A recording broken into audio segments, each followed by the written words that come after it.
Assalomu alaykum. Hozir biza такой oson tort tayyorlaymiz. Pechenyelardan. Atilla hamma narsani tayyorlab qo'ydim vaqt sarflamaslik uchun. Demak, bu narsa uchun menga oddiy mana bunaqa pechenye kerak bo'ladi. Magazinda sotiladi bunaqa pechenye. Oddiy idish tanladim. Demak, sutga, men boshqa narsam yo'q, sutga botirib qo'yyapman. Sababi yumshagani yaxshi. Oldin men burchaklarni ham to'ldirardim. Idishim dumaloq. Men hech bir chiroyli kvadratli idishlar sotib ololmayman. Maxsus bir internetda ko'rsatishadi shunaqa narsalarni. To'rtburchak shishali idishlar tayyorlashadi. Mayli, nima arzon, idishda arzon bo'lib ketgan.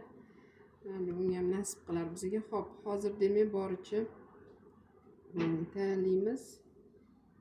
Demak, pechenye sutga botiramiz. Xohlasanglar kofe qilishinglar mumkin. Tam bir marta men обычный газированный misol uchun napitek qildim. Тоже нормальный chiqdi. Keyin men ko'pincha orasiga meva ishlataman. Mevalardan men olcha ishlataman. Olcha chunki krem orasida olcha такой kislenький maza beradi, zo'r bo'ladi. Bilsa ham kerak, lekin biz olcha paqqa ishlatmaymiz. Olcham bor, yaxlatilgan olcham bor. Olcha ishlatmaymiz. Bizning bor mevamiz hozir o'rik. O'zi desertga nazarimda shu olcha yaxshi va banan, kivi yaxshi. Desertlarga juda ham mos keladigan mevalar. Qolgan mevalar bilmadim. Meni bu shaxsiy fikrim va meni tabimga ko'ra shunaqa.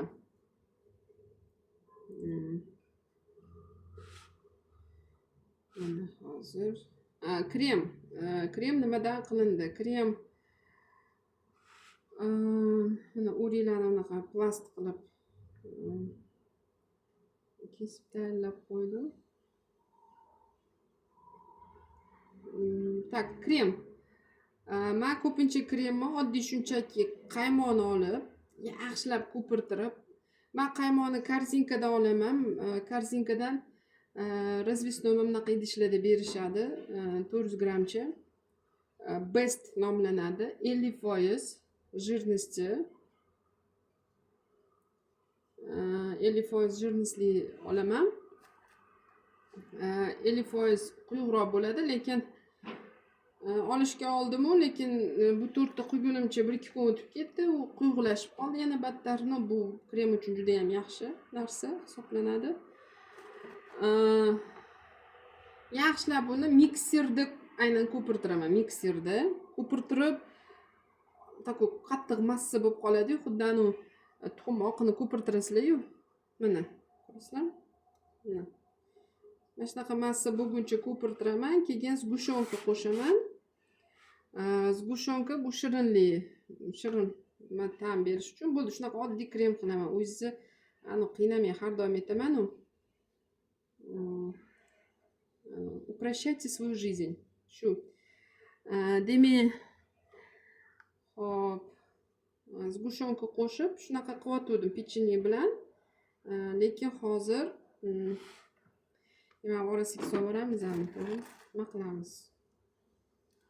Bunaqa qilaylik. Har doim aytaman, свою жизнь упрощайте deyman-ku. Demak, qaymoq примерно 400 grammcha yetadi mana shunaqa idish to'ldirishga. Bu gal aynan men faqat qaymoq va tvorog sgushonka ishlatmadim, balki tvorog ham qo'shdim. Endi tvorog bo'lgani hisobiga men mikserda qilmadim, men blenderda qildim. Вот, ручной погружной blender deyiladi. Погружной blenderda qildim. Chunki ko'ryapsizlar, mana bitta однородный massaga aylanadi tvorog.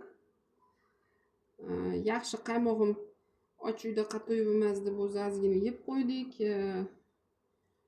Bananam olib keluvdi. O'zi banandan qilmoqchi edim buni, lekin o'sha gap och uyda qato'yib emas. Bananam yeyilib ketdi bizda. Men tort qilgunimcha to'g'rimi? Banan yeb qo'ydiklar. Nima bayqa, jim tur. Shu keyin To'g'ri mana gapim bo'ldingsa. Xullas, da banan mana yeb qo'yildi. To men 4 qilgunimcha, to'g'rimi o'g'lim? Zo'r bo'ladi bu o'g'lim. Hozir mana unga internet kerak. Unga anaqa tupurganskiy, to'g'rimi? Video olyaptim, onasi nima qilyapti. Xo'sh, mavzudan chetlashmayman. Xullas, tvorog bilan sливки и творог, сливки и сгущенку хорошенько взбили мы. И вот превратили вот в такую массу, как вы видите. Вот. Давайте по бокам тоже кремушки дадим. Так уж и быть. Наполним посуду. Хотя я всегда наполняю, но в этот раз хотела не наполнять, а просто так, чтобы... Ну ладно.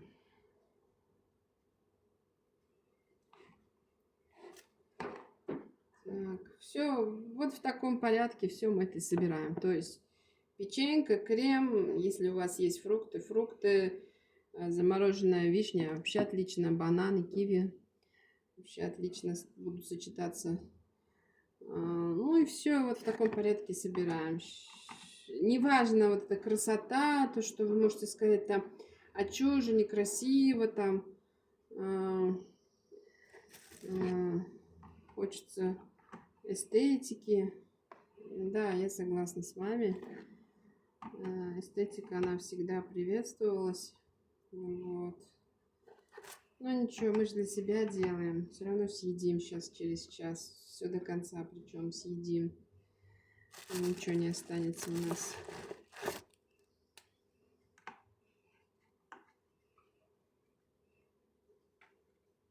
Ой.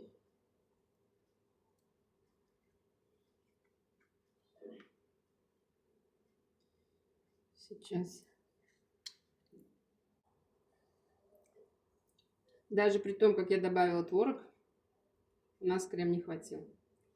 Потому что у меня где-то было 300 грамм, а надо было 400. Тогда бы можно было бы вот так заполнить печеньками, и все бы было бы в крему. Ну ладно. Вот что-то наподобие получилось. Закрываем крышкой. Все, нам это достаточно. Все. И в холодильник отправляем, ну, минимум на 2 часа.